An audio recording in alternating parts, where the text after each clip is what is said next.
It's 1984 as we go in the past to review Wonder Woman 1984.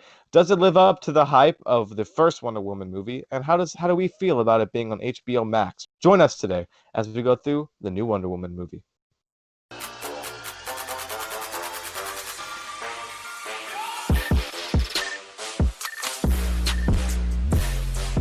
Hey guys, welcome back to the Mr. R Show Entertainment, and we're getting out another movie in the span of almost a day on this channel, if not sooner if I can get these videos out. But Wonder Woman 1984 also came out on Christmas Day, as me and Ashton recently got HBO Max and had a chance to sit down and watch it together, which is very nice when we get to do that. And we're going to give you our opinions about the movie. But before we do, be forewarned, we will talk about spoilers. We can't talk about a movie really without talking about some of the key plots, especially a DC or Marvel movie. So if you don't want to be spoiled, some of the villains, some of the key parts of the movie, tune off now and come back later in the video, or just go watch the movie and come back later. Keep watching though. But let us dive right in. But last warning will be spoilers, so turn away now if you don't want to be spoiled. All right, Ashton. I know me and you just watched Wonder Woman 1984. We both, I think, generally liked the movie. It wasn't a great movie, but we liked the movie. It's better than DC's worst, but it's definitely not better than any of really Marvel. It's on pace maybe of Marvel's below average movies, if you can agree with that. But what are your initial thoughts? Man, we watched this 2 days ago, and it has been like milk. It has soured on me the more I've thought about it. I guess I was happy to see a movie in a while because I had liked it. I didn't love this movie on first watch, but I did like it. And the more I think about it, the more I felt like this movie had little small pieces of a great movie just threaded together with filler and like empty scenes, and you have the good action scenes in the, I would say, the two good action scenes in the mall fight and the car chase in the middle of the movie, but those are the only two action scenes. And at the end, the last battle is the same kind of mess they had in the first Wonder Woman movie, where it was a CGI mess. It was hard to see what was going on. The suit looked cool, but they didn't really give any reason besides she just found it and it was in her closet for a while. I mean, it was just, there were a lot of plot holes. I didn't, I hated the convoluted story with the stone that just granted wishes. They had no rules attached to it at all. It just, you didn't really know what was going on the full movie. You can tell I'm starting the rant. It was still beautifully filmed. The film itself looked good. Wonder Woman looked good. The acting, like, Gal Gadot keeps on improving as an actress. I did not think she was the problem in this movie. Um, it just, to me, it was not as coherent as the first Wonder Woman, Andy. It wasn't as action packed, and therefore, to me, it lost steam. Like, if you're gonna have a Wonder Woman movie without action, you better have a good plot, and better have something that grabs me narrative wise. And this movie definitely did not. And I know it had some pet peeves of you with character stereotypes and stuff like that. Just for me, the character writing was pretty lazy all around. Yeah, Ashton, I kind of agree with a lot of what you're saying. I like the movie fine, but even the action scenes that you were talking about, the first mall scene, the car chase, and I guess you can kind of her versus spoiler it here. I've already warned you. Her main villain, I guess, really isn't even the main villain. Kind of the side piece villain, if you will. The cheetah comes in for 5 minutes at best in this movie. All the fight scenes to me, just except for maybe the one inside, I think it was the White House. Funny as that sounds, didn't look good to me. I think the CGI just didn't fit well. I don't know if someone just didn't go right in editing or producing or whatever it was, but it looked really fake. You knew it was CGI. And that's okay in the early 2000s, but it's 2020 and we don't want to make we want to be immersed in the world we're watching. We don't want to. We know it's fake. We don't want to be reminded that it's fake. And I think you get what I'm saying with that. But the fight scenes to me weren't that good, and there was very few of them. A lot of this film was really with Wonder Woman and Steve. That is the really the main crux of this movie and the relationship of how Wonder Woman needs to let him go, and it's fine, but you kind of see that the let go part in the first movie, and there's many parts of this movie that they bring for fan service and get rid of.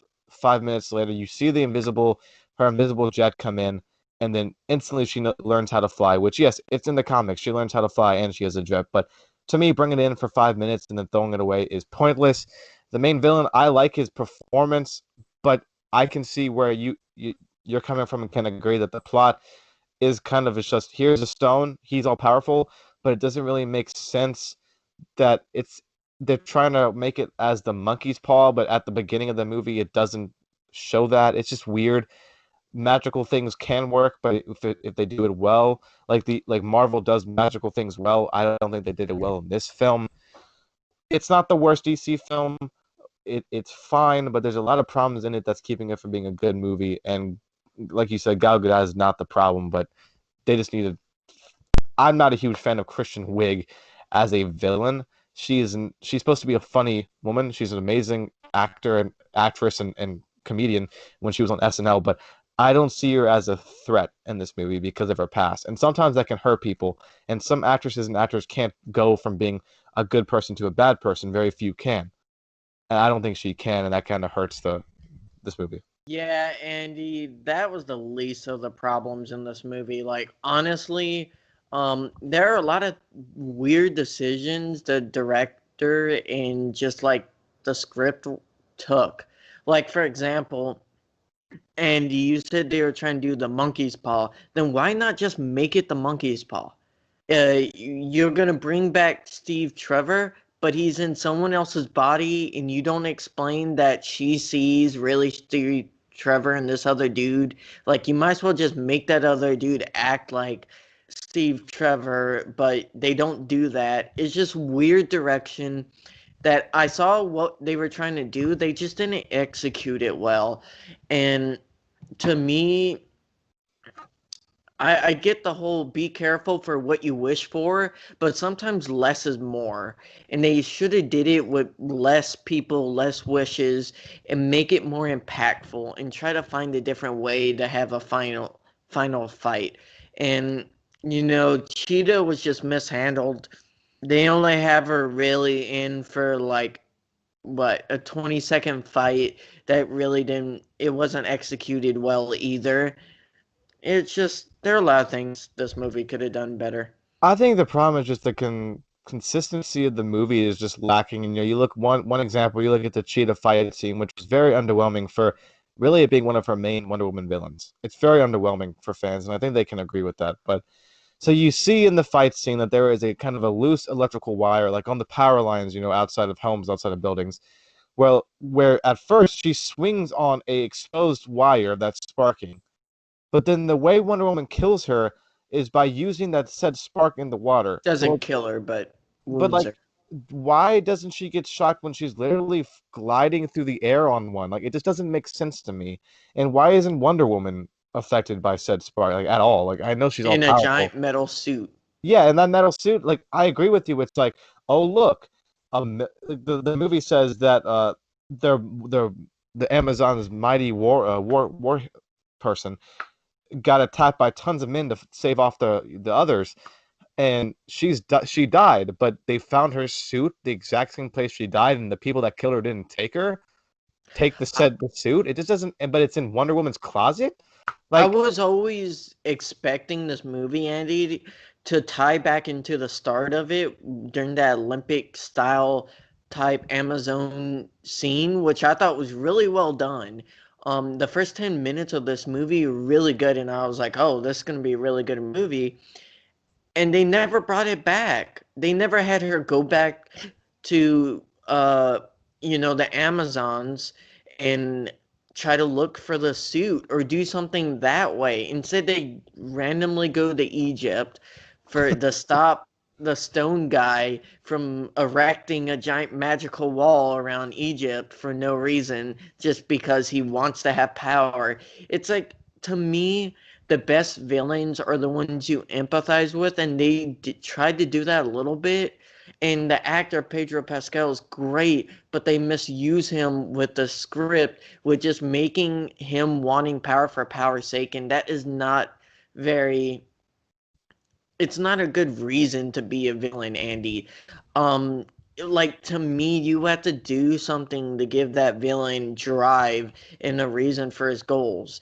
And like, Yep. I think you could have done something where Wonder Woman's fighting in that mall scene, and that kid that guy picks up and almost drops is Pedro Pascal's kid, and he drops the kid. The kid dies because Wonder Woman can't get to the kid soon enough, and that causes Pedro Pascal to seek power to defeat Wonder Woman. Bam. That right there is a way better storyline. I mean, maybe you get us involved with the kid Pedro Pascal element with like a 2 minute scene with them playing or something beforehand. I don't know. There's a lot of different ways you could have done it better than just a magic rock that grants wishes and you don't even give us a reason why. You just say, oh, some god did this, the god of mischief or something, and you don't even show him. You just, Yep. that's like a lazy reason to say this rock has magical powers. I agree, and I think you go back to what you're saying about the first 10-minute Amazon Olympic scene was fine. I liked it. But then when you don't bring it back up, it then in return becomes filler. When you have no point of something happening, it's just filler for filler's sake. And then I think a way to improve that, like you said, is go back to I think, you can have when she gets defeated the first time because her powers are weakening because of the stone or whatever, have her go back to that same Olympic thing and kind of train there and get her powers and try to like show this montage that she is that warrior that you know her elders told her she could be. Something, not just having amazing scene and then forgetting about her the rest of the movie. You see that through a lot of things. The villain, I agree with you. Like, I wanted to like him a lot because of how good the performance is, but the kind of the motivation was iffy. It's like he's doing it to prove to his son that he's not a loser, but his son is shown for 5 seconds and has no lines and is kind of not. We don't care about his son very much. Like, I'm not trying to be offensive and say I don't like kids, but like, I don't think I didn't have a connection with his son. Did you have a connection with him? Their relationship, it doesn't seem like they have any kind of They relationship. tried. I mean, it's one of those things where they're like, "Oh, we'll give him a relationship with this kid by showing him with his kid a few times and his kid waiting outside his room." But again, my whole thing is, why is that villain achieving his goals? Why is he setting his goals? And it's frankly just for power. And the fact that I can't say more than that, and you could maybe say for his son liking him or to look up to him, it just isn't well done, and that's my whole point. And it could have been executed. This whole movie, there were, I could see what they were trying to do. It just, the execution was not there. The score is great, I'll give it that. The score is a really, really good score. I can't complain about it. Again, the actors really weren't the issue in this movie, Andy. There weren't really any really bad actors. You could complain about Cheetah a little bit, but then again, she isn't in the movie a whole lot. They do a lot of tropes with her character at the start and converting her into, I guess, Diana, who, uh, to me, it's just silly. I'll say one thing about Christian Wiig and Cheetah before I get to our ratings. But I know I've already complained to you about this. I'm going to complain on this video right now about the stereotype of that if so Christian Wiig's character at the beginning worked at the Smithsonian and she had glasses and was ignored and apparently was ugly because she had glasses on. Well, when she wished on the monkey's paw stone thingy majig, whatever it's called, to become like Diana, become like Wonder Woman, all they do to change her is drop her glasses. Like the glasses made her ugly. It's just stupid to me. It's like we knew she was a decently attractive woman before her transformation. Anyone on this sitting at home, sitting in the theaters, if you happen to be in a theater that's open near you, knows she wasn't ugly before. And I think it's just a stereotype in Hollywood, in movies right now, that's just you put glasses on someone, they become ugly, which just it's 2020. Like it's not true, and people know that. It just doesn't make sense to me. And that's a small thing in the movie. There's a lot more bigger problems. But anytime I see that, that instantly is going to knock points off that movie from being great. And that's, it seemed like it was supposed to be a major thing, but a lot of problems in this movie that kept it from being great, but the pieces were there for it to be great, just not didn't capitalize on it. But Ashton, Mm. with all that being said, what is your personal rating? I gotta give it a C plus. I do not think this is an average movie. I think it's above average. I think it has a good score. Some of the acting solid. It when it did have action, it was entertaining, and it had some really great scenes. And then it had some filler. What talking about mumbo jumbo for mumbo jumbo's sake? It's they go to a expert, and this expert is barely talking, and then Diana just reads the book, says, "Oh, all these." Like, they didn't even show flashback of this thing destroying other civilizations, get me invested in, like, oh, this might end our civilization, and show example. And to me, it was a lot of it is lazy writing. It was very lazy writing, but it's still a quality film.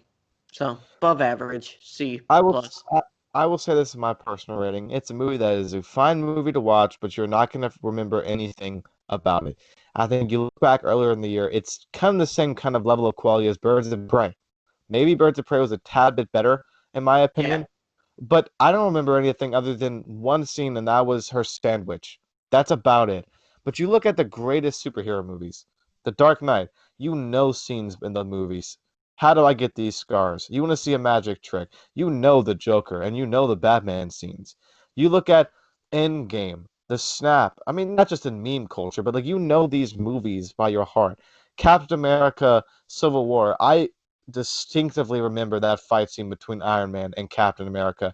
Just how amazing that was and how it felt to watch it as a fan. This movie doesn't do anything because DC honestly doesn't know how to build its characters. I'm gonna just give it a. It's probably gonna be a B minus C plus. I'll give it just a B minus, but it's a fine film. It's easily forgettable. It's fine to pass the time, but it was like a 2 hour 44 minute runtime. It's kind of just a waste of space movie, and it's sad because it had the pieces to be a very memorable film, especially with the villain. I think great performance, bad writing for him, bad plot for him. Could have been a lot better, and it's sad to see it. But DC is going to be stuck in that C plus B minus B range if they don't figure out how to write better. Mhm. Yeah, I definitely think this is most like Iron Man 2 level to me, where that's enjoyable film, but you really don't remember any specific scene from it. It's just it, like even that movie had better writing than this one. So it's like it's on par with that. And I feel like DC, I thought they were starting to get better. Starting with Wonder Woman, I thought Aquaman was really, really good. Um, that's probably the best movie. We'll probably end up doing a ranking of all the DCEU movies after this. But Andy, any last thoughts before we end this review? Yes, guys, I know it's been a while since we've been on this channel. Last movie review we did was Ashton. He did Mulan, but really, it's been slow. Some of the movies we've seen just weren't quality enough to review, really. But we're back. Movies are going to start coming out in the new year. We got HBO now because of the movie slate. We're very excited to watch. The more DC movies coming out. You have the Suicide Squad, which I'm hesitantly optimistic about because it's James Gunn directing it, and his work with Guardians of the Galaxy. You have the Disney Plus series like WandaVision that I'm sure we'll check out. But we want to do more rankings. We want to do more reviews. So if you have anything you want to see us talk about, let us know down in the comments because we enjoy it. Also, let us know down in the comments what you thought of Wonder Woman. Were we right? Was it average and forgettable? Or did you think it was a masterpiece and loved it? Let us know in the comments. Just be respectful. Stay safe out there, guys. And we'll see you guys in the next review.